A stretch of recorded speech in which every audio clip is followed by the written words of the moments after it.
Welcome to the We Get Real AF podcast, everyone. I'm Vanessa Alava. And I'm Sue Robinson. Please, if you aren't already, go ahead and subscribe to the show and leave us some love on social media. You can follow us at We Get Real AF on all social media channels. Yes, indeed. And like we mentioned the last episode, Sue and I are going to be doing a lot more Sue and Vanessa Talk Techs, which I guess is this kind of segment of the episode. And we're trying a lot of new things. Our technical director, Machado, is helping us get out video on social media. So we're now on YouTube. And today we're trying some new live features on Twitch. So we're really excited about that and just playing. So we kindly say thank you for bearing with us as you hear our little nuances in the background of doing the podcast. But we're really excited today to talk about an event that we're planning for October timeframe, fall timeframe. It's called the Power Source Summit, Jailbreaking the Shortage of Women in Tech, along with some cool current event techs information and things that are going on in the world of tech and science. So yeah, Sue, a lot of going on. I've got like a page full of like random chicken scratch notes and 1,000 tabs open on my computer at all times, I think. I have 1,000 tabs open in my brain too, because we have so much going on. But yes, we are very excited about the Power Source event. It will be a virtual event coming up this fall, as Vanessa mentioned. We're planning for the late October timeframe. And what it's going to be is an afternoon of connecting with some of the amazing women whom we have hosted on the We Get Real AF podcast. So we have ladies who are experts in artificial intelligence and ethics, women who work in aerospace, women who are app developers and founders.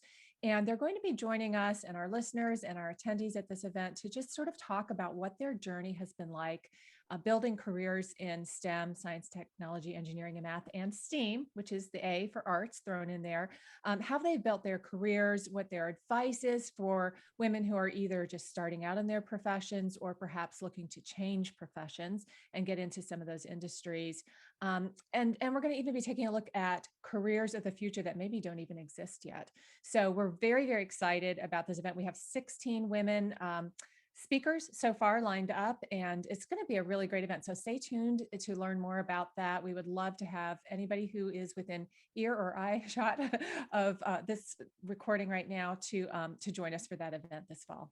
Absolutely. We're always talking about the lack of women in these underrepresented spaces of science, technology, engineering, arts, and math, and would love to be part of the solution and building a pipeline. And this is the first step in our mission to, well, I should say the second step. The first step is obviously the podcast. The second step is actually putting events together that put people together, connecting them, sharing resources, sharing knowledge, information, and just getting more conversations started to make that change that we want to see, that global change. And then obviously we know that the exodus of the women from the workforce last year with COVID-19 really just was a double whammy for all of us. So wanting to just change that narrative. Yeah. And also, if you represent a company that is interested in supporting women in STEM, we are looking for sponsors for this event. We have, again, amazing speakers lined up. These women are so accomplished in their careers. And the reason they're choosing to spend time with us that afternoon is because they want to pour their wisdom, their learnings into the next generation of women coming down the pipeline behind them. So if you are with a company that might be interested in joining us as sponsors, please reach out to Sue at micdropcreative.com or Vanessa at micdropcreative.com. And Mic Drop is spelled MICDROP.com. We have a great sponsorship package. It's an awesome investment opportunity for companies. So please think about that too. Yes, yes. And just to touch on micdropcreative.com, if you didn't listen to the last episode, over the last 3 to 4 weeks, Sue and I have officially become full-time entrepreneurs, and we launched our own media business company. And we're Yay. really excited. Yes, our own little startup, small but mighty, and just really excited to create more original content, empowering and amplifying underrepresented voices, and just really telling human-centric and purpose-driven brand stories. So if anyone out there would like to just brainstorm on maybe original content and pitch original content that they're working on, or if you're a brand and want to tell your story, we would love to share it with everyone and help you ideate on that. So a lot of exciting things in the pipeline that we're working on. Hence, again, the 1,000 different tabs open in our brains and on our desktop. Yeah. And just to add to that, we are doing video as well as audio content. We do written content, we do animations. So we can help you with really any kind of media content that you're thinking about. So please reach out to us. Yes, indeed. Well, Sue and I want to provide value with our tech talks, and we have want to kind of do like this current events, like what's going on in tech, and want to do that like at least once a week for you. So we have a few different things we want to chat about. Sue, you had a couple articles that you had researched that were very interesting. So let's start with one of yours. Yeah. So I was reading on Protocol, which is a technology news site, that Microsoft has come out with a patent, and they come out with patents all the time, and not all of them, become actual products, but they're experimenting with parental controls in a new way. So their newest patent describes a way to set parental controls that use context clues as well as hard and fast rules. So for example, you might be able to allow your child to use Instagram, but not while they're driving a car. Or the system might help keep track of your kids' homework hours and then automatically allocate bonus YouTube time based on settings. So as parents, Vanessa and I, are obviously, and many of you listening as well, very tuned into what parental controls are out there. And I think it's kind of interesting that Microsoft is also looking into this space and doing it in a context-based use case kind of way. So I think that's really, really, really interesting.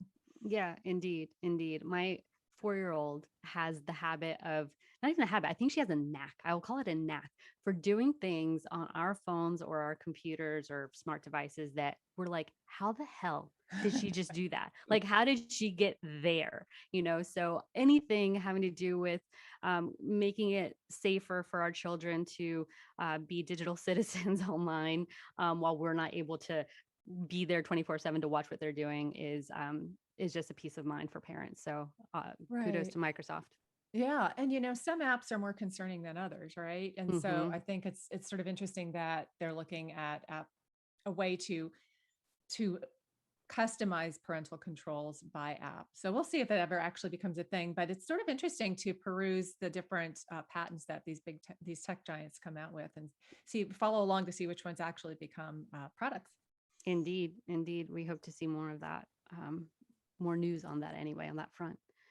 Um, I can chat about mine, Sue. I found Yeah. a interesting story about biosensors in face masks to detect COVID-19. So there is a study going on at MIT in conjunction with, I believe it's pronounced Weist Institute for Biologically Inspired Engineering at Harvard.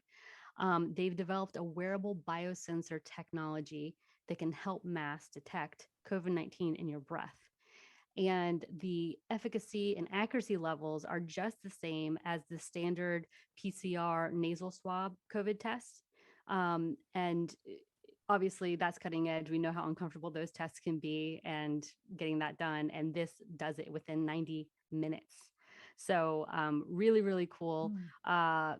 The team of scientists are wanting to expand on that and get it out into the world sooner rather than later.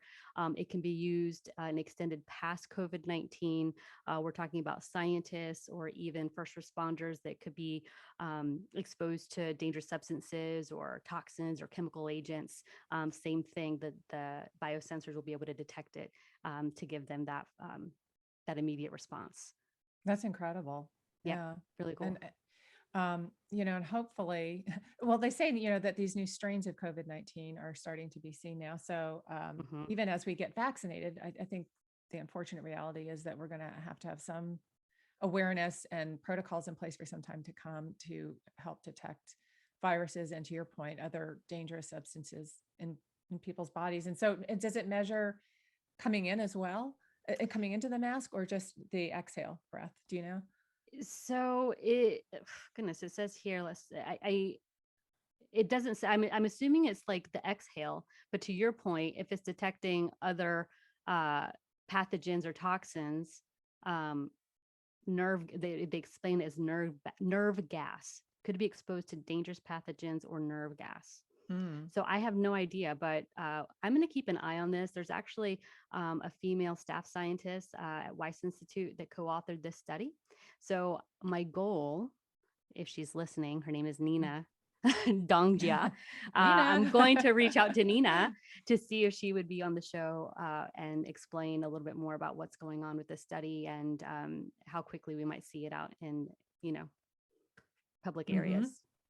Isn't it sort of mind boggling that a year and a half ago, we probably, most of us didn't even know what an N95 respirator mask or whatever was. And now Mm-mm. we're like, we are all very mindful and paying attention to what's going on in that world. Well, I'm going to kind of jump along to another news item that's related to COVID-19. And I know as the world has begun to open back up, there's a lot of discussion and controversy about going back into the office. And can Mm-hmm. companies mandate this? Can they not mandate it? What are the protocols around that? We had a really interesting conversation with Angela O'Neill of Nextra Solutions on this very topic a few weeks ago. And so I just read that Adobe, VMware, Twilio, and Asana are all mandating vaccines for those who come back into the office this summer. And that is a departure from the norm that industry leaders like Google and Facebook set earlier this year, where they recommend it. So to be clear, Facebook, Google, Amazon, and Microsoft are among the big names in the tech space that are not imposing vaccine mandates. But some of these other big companies, again, Adobe, VMware, Twilio, and Asana, are saying, yeah, if you want to come back in, we are mandating it. And then from those companies, Adobe and Asana said that they are going to continue to assess the need to impose this rule based on the safety risks and government guidelines and regulations. And Asana and Twilio said that they will actually require proof of employees' vaccination status, whereas Adobe and VMware said that they will take employees at their word.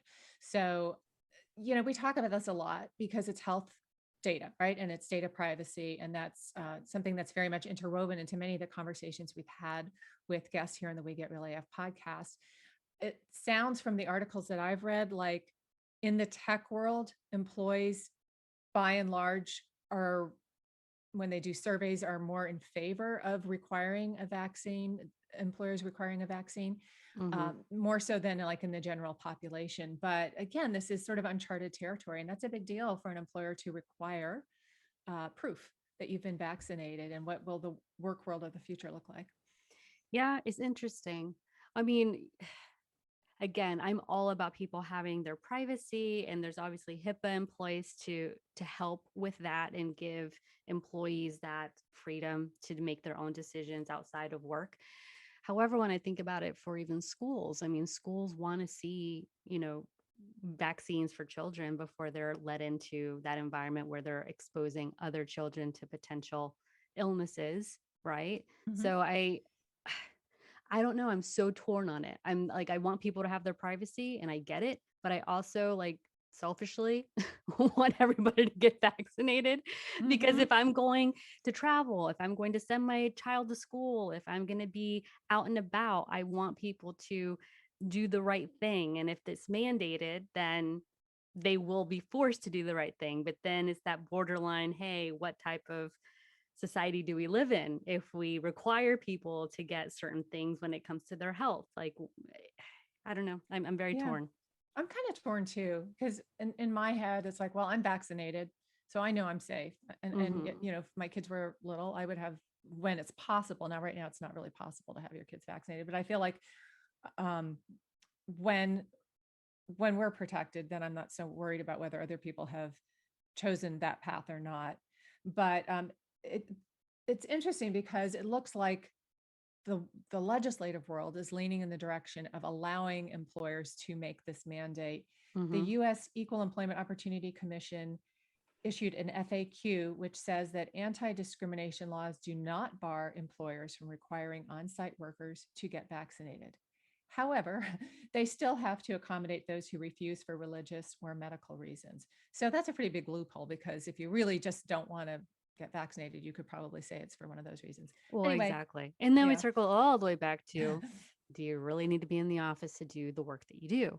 And if you don't, then is it on the employer then to hey, they've done it for the last year and a half and change. Why not continue to give people that option that if you're not vaccinated or if you don't want to return into that traditional office environment, to continue the work at home or to Mhm. remote work from wherever you are because we know that it can be done. Right. Exactly. I mean, so much has changed and we're in the middle of it all, right? It'll be interesting to look back 5 or 10 years from now and see if people do have medical passports or if that's just maybe not something that actually sticks, right? It's more of a fear right now than an actual thing.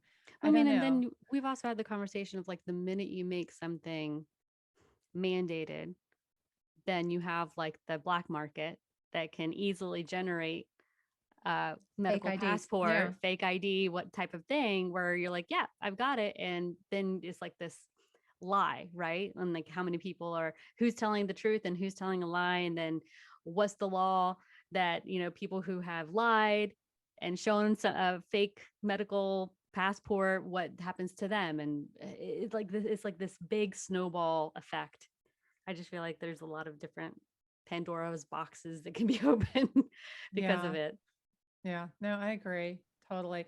And this is sort of an aside and it's a personal thing because I'm not an anti-vaxxer at all. I am vaccinated, but I just noticed this weekend, it's really weird. My arm started hurting right where my vaccine had gone in. And this has been a couple of months since I've been vaccinated and it's like really sore again, which is kind of strange. So Huh. I don't know what that means. If anybody out there knows, maybe I just pulled a muscle and it's, coincidentally in the same spot. Who knows? Mhm, But mhm. I know obviously whenever something's new, your brain goes to, what do we really know about the long-term effects of this? So I understand people's concerns and anxieties. There is no perfect solution. And I think we all need to approach it with reason, open conversation, and compassion for different viewpoints. Absolutely. I mean, that's all we can do. And goodness, we've also talked about how, even prior to COVID, I feel COVID has made people a lot more vulnerable and a lot more open to having dialogue with people from different backgrounds and different viewpoints. But even before then, there was like this really big PC culture where you could barely talk to somebody without having the same views and leaving still friends, right? Like it's just Hmm. we're at a point now where we should be able to have these conversations. It's a tough decision, whether you're doing it for religious purposes, whether you're doing it because you don't want to be part of the case study. And we are trying to act quickly and get ahead of this, which obviously we appreciate science. I'm on the other end that I do want to get vaccinated, but I'm nursing right now and I have an 8-month-old. I know the science is trending toward, hey, it's good, it doesn't affect babies, da da da. I me is one thing, but like my children is another. And I'm like, Hmm. my head can't go there right now. And I don't want to have like a what if moment. So I'm gonna try to wean him off at a year and then get vaccinated. So I I'm not one to judge. I understand and I like having these dialogues and I like having these conversations because it gets people thinking. But I don't think that it's the time right now when we need to come together as a society, as a not even as a country, as like the earth in general, trying to help one Hmm. another as human beings. um we need to just have open conversation, open dialogue versus trying to tear each other down. I agree 100%. And I think it's also just a really concrete example of how emerging science and technology impact every single one of us. And we need to keep reading the news, informing ourselves, having these important conversations so that Hmm. we do kind of know the full landscape of what is at least the current knowledge. Hmm. Um, because it truly, if anything, proved that science and technology impact every single one of us, even as they are forming. It's the pandemic. So Absolutely. Absolutely. Awesome. Well, Mitchell, we're gonna get you in here really quick. We're on Twitch. I don't know what the protocol is. You tell us. Is there anyone there? Or I mean, we have 0 followers right now. We're brand new, but is there anyone there listening or asking anything that we can answer or try to answer? Oh, okay. Okay, cool.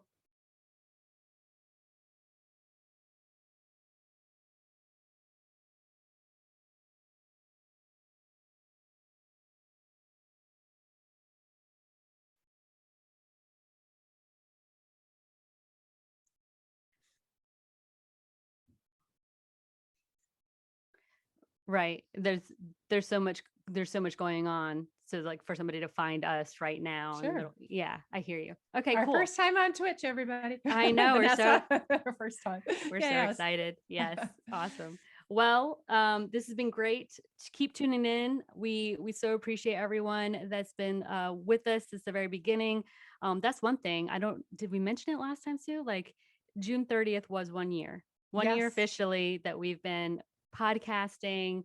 We can consider ourselves podcasters now confidently. Like we've been doing 100%. it and having a great time. And again, that's informed our decision to form Mic Drop Creative.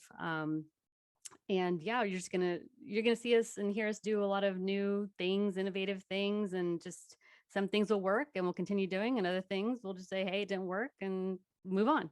Right. So And one of the new things that we did start, in addition to our main Tuesday release of the We Get Really a podcast, where we interview women specifically in science, technology, engineering, the arts, and math about emerging tech and emerging science topics, we have also introduced, for those of you who may not be aware, a second segment that comes out weekly. It's called Profesh Sesh. It releases on Thursdays, and it's all things career, of everything from how to use LinkedIn to salary negotiation to when to know and how to know the way to leave your position and move on to something new. So definitely check that out because it covers it all. And we have an awesome talent specialist and recruiter who works with us on that segment, Elisa Walters. So that again is on Thursdays. yes, But check meanwhile, us thanks. out. Yeah. Thanks so much, everybody, for joining us.